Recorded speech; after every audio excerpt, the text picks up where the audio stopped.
Hello, seventh graders. If you're here, it's to listen to me read this article aloud to you. You can feel free to follow along with the PDF I included in the Canvas assignment or by watching here on the video. This is an article about Thomas Becket, that murdered bishop in Canterbury that we talked about last week.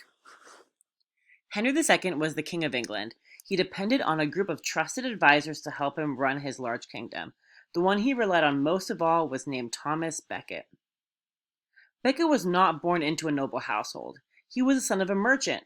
Becket became a priest, and through hard work and intelligence, he began to rise through the ranks of the church. At the same time, he also began to work his way up in the world of politics. In 1154, one of the first acts of the newly crowned King Henry II was to appoint Thomas Becket to the job of chancellor. The chancellor was the king's highest advisor. This was an important job. Becket worked hard, but he also enjoyed his hard-earned position. His household soon became as grand as any in the kingdom. In fact, Becket's house in London became known as the place to be. King Henry didn't care much for hosting fancy feasts, but everyone, including the king and queen, went to Becket's for a good time. He had a grand banquet hall. In those days, people thought that eating raw fruit was unhealthy and that vegetables were for the poor. So for the rich, meals consisted of meat, poultry, and bread. These nobles didn't just dine on chicken and roast beef. The plates in Becket's household carried cooked starlings, seagulls, herons, and storks. Peacocks were toasted and presented with their spectacular tail feathers. A roasted swan was arranged on a bed of green pastry so it looked as if the bird were gliding over a pond. Thomas Becket knew how to entertain, but in his personal life he remained a serious, devout priest. He also worked hard at his job, helping King Henry bring order to the kingdom. Working closely together, Becket and Henry became good friends. Becket was 15 years older than Henry, but they got along well. Becket gave the young king lots of advice. He helped Henry run his kingdom well.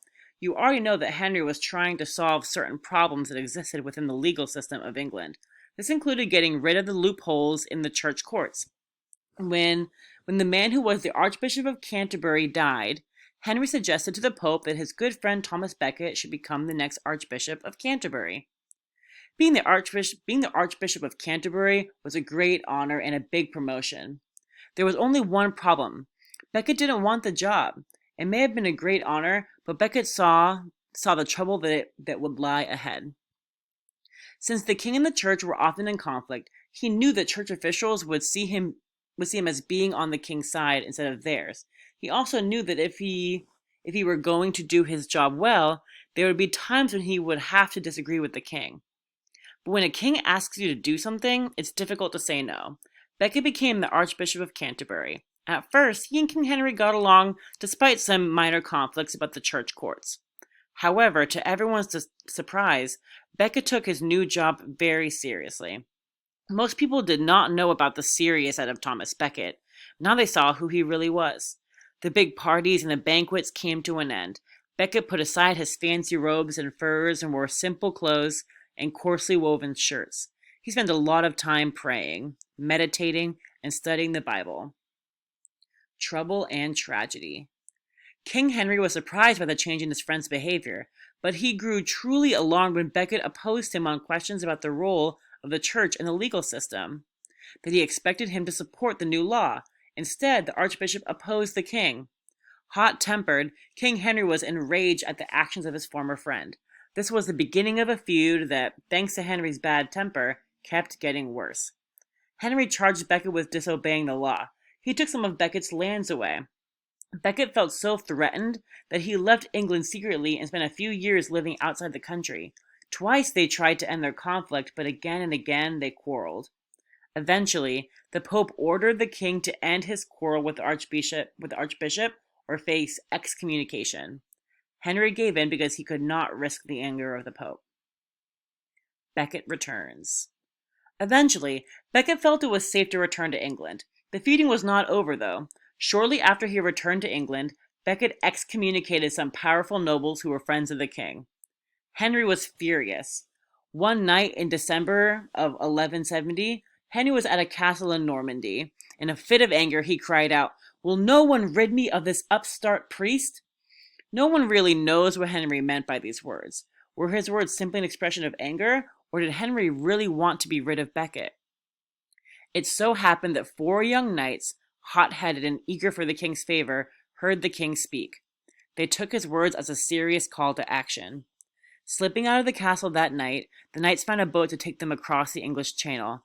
At the cathedral in Canterbury, they found Becket conducting a religious service. The heavily armed knights expected Becket to be afraid and to beg for his life. Becket did not run. He only began to struggle when the 4 men tried to drag him out of the cathedral. He declared himself ready to die for my lord, and then the knights killed him right there in the cathedral. The murder shocked all of Europe, but few were more upset by the crime than Henry himself. Just as Becket himself had done on becoming archbishop, Henry removed his fine clothing and dressed into sackcloth, an uncomfortable cloth made of coarse fibers. He poured ashes over his head. Like dressing in sackcloth, this was a way to show sorrow. He refused to eat or sleep. Finally, he made a pilgrimage to Canterbury.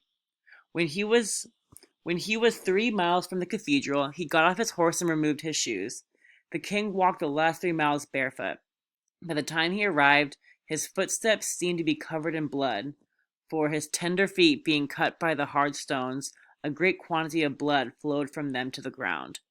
3 years after his murder, Becket was made a saint by the church. His tomb in Canterbury Cathedral became the most popular shrine in England.